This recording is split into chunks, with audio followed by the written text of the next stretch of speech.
how many of you drink white tea or have even heard of it, but I prefer it to green tea, not just for the taste. It is less bitter, but I've been drinking it for years, mainly because it helped with my migraines. This is not medical advice for anybody, just my own personal experience, and I'm not a doctor. I first stumbled onto white tea when I was researching about green tea, and when I learned that white tea had even more antioxidants than green tea, I thought, oh, let's give this a try. And I liked it from the very beginning, but what kept me drinking it was this not so subtle effect I felt when I had a migraine and I had a cup of white tea.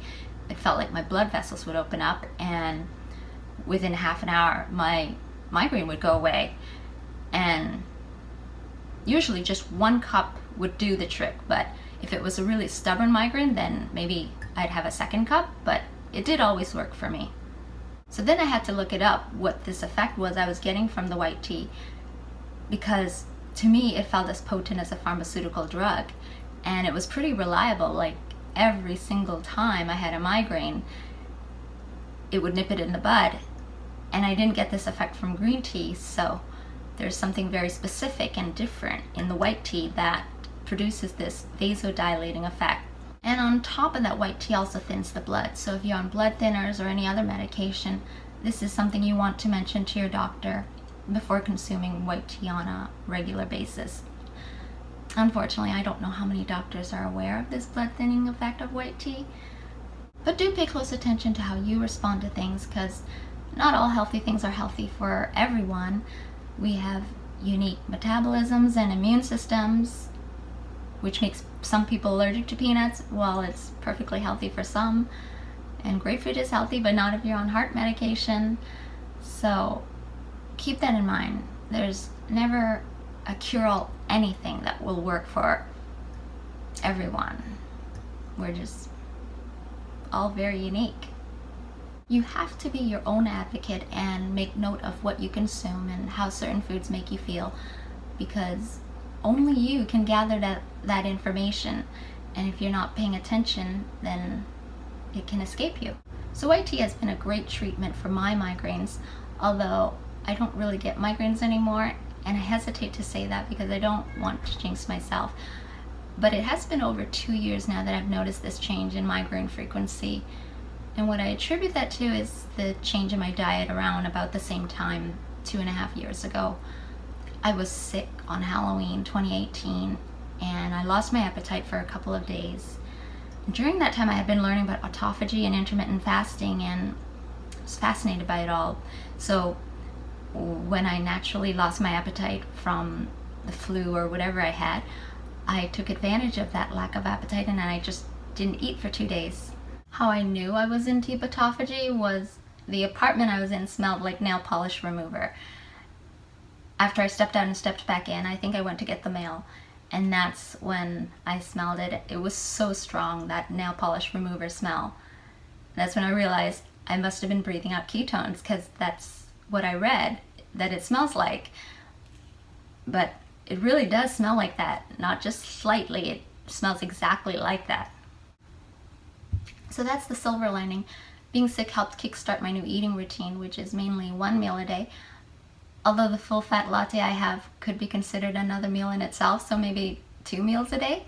Basically, I did just live off eggs and avocados for a period of time after I recovered from that illness. And it's pretty easy to transition to a ketogenic diet after you've gone 2 days without eating.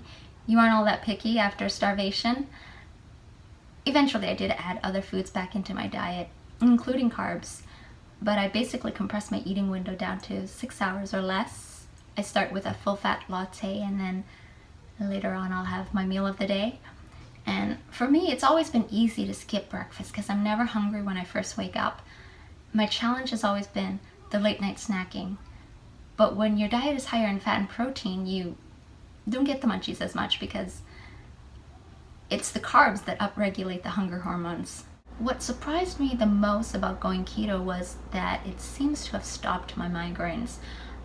I mean, occasionally I might still feel a little hint of one coming on, but it doesn't get to the point where my eyes get all red and water like crazy and I have to lay down. I haven't experienced that degree of debilitation from a migraine since 2018, since before that fateful illness I had. So for me, I think it was the carbs and the high blood sugar that caused my migraines. A cure is better than a treatment, but prevention is better than a cure, so hopefully I've found something better than a cure. Mind you, I'm not on a ketogenic diet anymore because it's not very sustainable for me. But I think if you only eat 1 or 2 meals a day, you don't run the risk of elevating your blood sugar to a migraine-inducing level. So even if you eat carbs in that one meal, your blood sugar may go up for a period of time, but it doesn't stay elevated the way that it would if you eat throughout the whole day. I think that's what's key for me, is to give my blood vessels a break from all the damage that high blood sugar does to your endothelial cells, the lining of your blood vessels. I will say, I don't think it would have been easy or even possible to do 1 or 2 meals a day if my metabolism had not first been primed by being in a state of ketosis and then maintaining that ketogenic state for a few weeks. I would not have been able to get to 1 meal a day had that not happened first. Because my metabolism was so dependent on carbs at that time, I would get shaky and sweaty and tremble whenever my blood sugar dropped. And if I didn't eat something high glycemic right away, I felt like I could faint. So I was very hooked on carbs. And at that time, I had my A1C tested years ago. It was in the elevated range, 5.7. I think pre-diabetic starts at 6.0. So who knows if I'd be diabetic now had I continued eating that way. So yeah, I surprised myself how I can easily go half a day now and not be hungry. There is a shift that happens to you physically, cognitively, when you force your body to use a different fuel source. Hormones change, neurotransmitters adjust, and it feels like you're operating a different vehicle, a more tempered, less volatile machine. And if you look at the eating patterns of our predecessors, the way we've adapted to processed food is sporadically when the tank is empty, not keeping the gas tank overflowing every minute of the day. And we didn't evolve to do that very well. The kind of white tea I drink is called Silver Needles. It's the least oxidized, considered to be the highest quality white tea. You can understand why it's called Silver Needles if you look at how it looks before it's brewed. There are these slender buds with a whitish fuzz on the surface. And when it's steeped several minutes, it turns this color. One time I bought white tea that was not Silver Needles, and it looks like this instead of this.